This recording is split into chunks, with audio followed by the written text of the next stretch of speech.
Hi friends, welcome to my channel. இன்றைக்கி நம்ம சேனலில் புரட்டாசி சனிக்கிழமை ஸ்பெஷலாக இன்றைக்கி வந்து நம்ம வெள்ளை அவல் வச்சு லட்டு மாதிரி செஞ்சுருக்கேன். அதே மாதிரி கோதுமை மாவு வச்சு நான் ஹல்வா செஞ்சுருக்கேன்.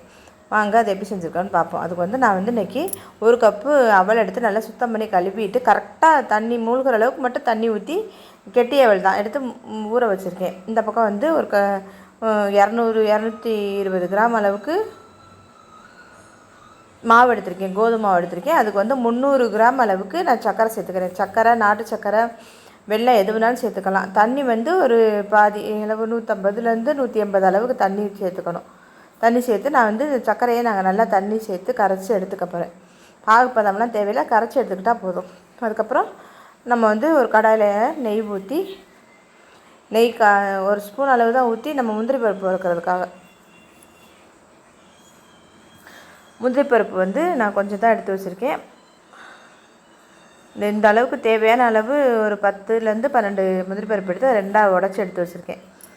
நம்ம எவ்வளோ நாள் முந்திரி பருப்பு நிறைய அது வேறு நட்ஸு கூட நம்ம இதில் சேர்த்து செய்யலாம், வேறு பாதாம் இதெல்லாம் இருந்தால். அன்றைக்கி வெறும் முந்திரி பருப்பு மட்டும் போட்டு நல்லா நெய் காஞ்சதுக்கப்புறம் முந்திரி பருப்பு போட்டோன்னா சட்டுன்னு நம்மளுக்கு வறுத்துருச்சு. அதை எடுத்து ஒரு பாத்திரத்தில் வச்சுட்டு அதே கடாயில் நம்ம வந்து ரீஃபைண்ட் ஆயில் அந்த நெய்யோடு சேர்த்து நம்ம ரீஃபைண்ட் ஆயில் ஊற்றிக்க போகிறோம். ரீஃபைண்ட் ஆயில் ஒரு 150 மில்லிகிராம் ஊற்றிக்கணும். 100லேருந்து 150 கிராம் வரைக்கும். இந்த 150 கிராம் ஊற்றினீங்கன்னா தான் நல்லாயிருக்கும். ஊற்றிட்டு அந்த எண்ணெய் நல்லா காஞ்சதுக்கப்புறம் தான் நம்ம வந்து இதில் வந்து 250 கிராமுக்கு கொஞ்சம் 240 கிராம் அளவு நான் வந்து மாவு சேர்த்துக்க போகிறேன். நல்லா எண்ணெய் காஞ்சதுக்கப்புறம் ஒரு கப் மாவு. இந்த கப்பு வந்து எனக்கு கரெக்டாக 240 கிராம் பிடிக்கும். இதுக்கு 300 கிராம் ஜீனி போதுமான அளவு கரெக்டாக இருக்கும். நல்லா எண்ணெய் சூடானதுக்கப்புறம் அதில் மாவு போட்டுட்டு அடுப்பை மீடியம் ஃப்ளேமில் வச்சுட்டு நல்லா நம்ம அந்த எண்ணெயிலே இந்த மாவை நல்லா வதக்கி விடணும். ரீஃபைண்ட் ஆயில் கண்டிப்பாக சேர்த்துக்கணும். ரீஃபைண்ட் ஆயில் மட்டும்தான் சேர்க்கணும். வேறு எந்த ஆயில், கடலைன்னா பாம் ஆயிலெலாம் சேர்த்துடக்கூடாது. ஒன்லி ரீஃபைண்ட் ஆயில் மட்டும்தான் சேர்த்துட்டு நல்லா அதை கட்டி எதுவும் இல்லாமல் நல்லா கலந்தாச்சு. மாவு வந்து அந்த எண்ணெயிலே வெந்துடும். உங்களுக்கு வெந்து வரும்போது நம்ம இதுக்கு வந்து நம்ம எப்போவுமே எந்த ஸ்வீட் செஞ்சாலும் கொஞ்சம் ஒரு பிஞ்சளவு சால்ட்டு சேர்த்துக்கணும். இப்போ வந்து நான் இந்த ஜீனி பாகில் வந்து லேசாக தூசி இந்த மாதிரி இருந்தது, அதனால் நான் வடிகட்டி இதில் சேர்த்துக்கிறேன். சேர்த்துட்டு நல்லா எல்லாம் மிக்ஸ் ஆகிற மாதிரி நம்ம நல்லா இப்போ மீடியம் ஃப்ளேமில் வச்சுட்டு பொறுமையாக மிக்ஸ் பண்ணி விடணும். இந்த இடத்துல நம்ம நாட்டு சர்க்கரையோ கருப்பட்டியோ சேர்த்துருந்தோம்னா நம்மளுக்கு ஆக்சுவலி இதில் கலர் கிடச்சிருக்கும். நம்ம நாட்டு சர்க்கரையோ இதுவும் சேர்க்காமல் ஜீனி சேர்த்ததுனால கலர் கிடைக்கலைங்கிறதுனால நான் ஒரு பிஞ்சளவு கலர் பொடி போட்டிருக்கேன். கலர் பொடி வந்து ஆப்ஷனல் தான், நீங்கள் போடணும்னு கட்டாயம் கிடையாது. அது வந்து கெமிக்கல் சேர்க்கக்கூடாதுன்னு சொல்கிறாங்க. நாங்கள் அந்த கலருக்காக நான் சேர்த்துருக்கேன். நீங்கள் இதே இடத்துல கருப்பட்டியோ நாட்டு சர்க்கரையோ சேர்த்தீங்கன்னா ஆட்டோமேட்டிக்காக கலர் அதுவே வந்துடும். அவ்வளோதாங்க. நான் பாருங்கள், இப்போவே சட்டியில் ஒட்டாமல் நல்லா சுருண்டு வருது, வெந்துடும்.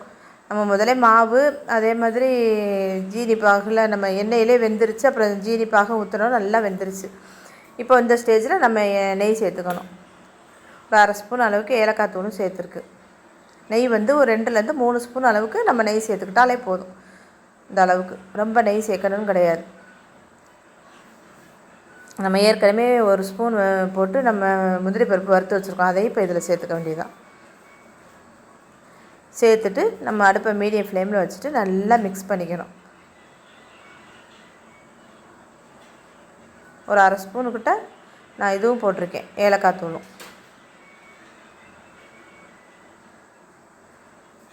அவ்வளோதாங்க. இனிமேல் வந்து இந்த சட்டியிலே ஒட்டாமல் நல்லா அல்வா வந்து நல்லா திரண்டு வருது பாருங்கள்.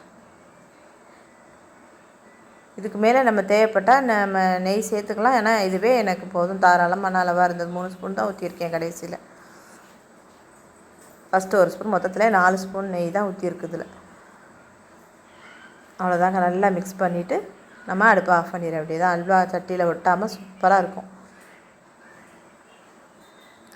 இதே மெத்தடில் நீங்களும் இந்த அல்வாவை செஞ்சு பாருங்கள். அடுத்து வந்து நான் வந்து அவல் வந்து ஊறுதுங்கிட்டு அவல் நல்லா ஊறி அந்த தண்ணிக்கு அந்த அவல் ஊறுனது கரெக்டாக இருந்துச்சு. அதுக்கப்புறம் ஒரு கடாயில் எண்ணெய் ஊற்றி எண்ணெய் காஞ்சதும் 1 ஸ்பூன் கடலைப்பருப்பு, 1 ஸ்பூன் உளுந்தம்பருப்பு போட்டு நல்லா பொரிஞ்சதுக்கப்புறம் கடுகு போட்டிருக்கேன்.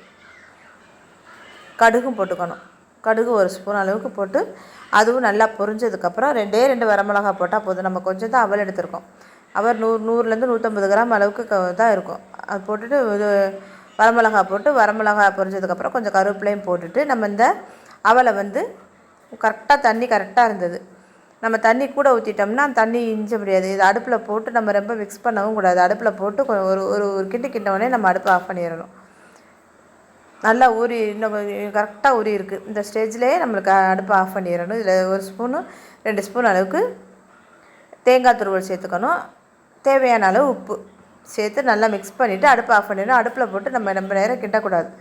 மிக்ஸ் ஆகிற அளவு கிண்டினாலே போதும். அது நல்லா ஆறினோன்னா கொஞ்சம் சூடு இருக்கும்போதே நம்ம உருண்டையாகவும் பிடிச்சி வச்சுக்கலாம், இல்லை கொலக்கட்டை ஷேப்லேயும் பிடிச்சி வச்சுக்கலாம். நான் உருண்டையாக தான் பிடிச்சி வச்சுருக்கேன். சூப்பராக இருக்குங்க. இது மாதிரி கண்டிப்பாக ட்ரை பண்ணி பாருங்கள். அவ்வளோ ஒரு டேஸ்ட்டு அப்படி இருந்தது. நம்ம சும்மாவே தேங்காய் சாதம் மாதிரி தேங்காய் போட்டதுக்கு அதுக்கும் செம்ம டேஸ்ட்டு நல்லா இருந்தது. நீங்கள் ஒரு மாதிரி செஞ்சு பாருங்கள், செம்மையாக இருக்கும் அது. அவ்வளோதாங்க, இன்றைக்கி கிருஷ்ணருக்கு இவ்வளோ தான். இந்த 2 நெய்வேத்தியத்துக்காக செஞ்சுருக்கேன். பால் எடுத்து வச்சுருக்கேன். அது போக நான் சீடை முறுக்கு இதெல்லாம் வாங்கி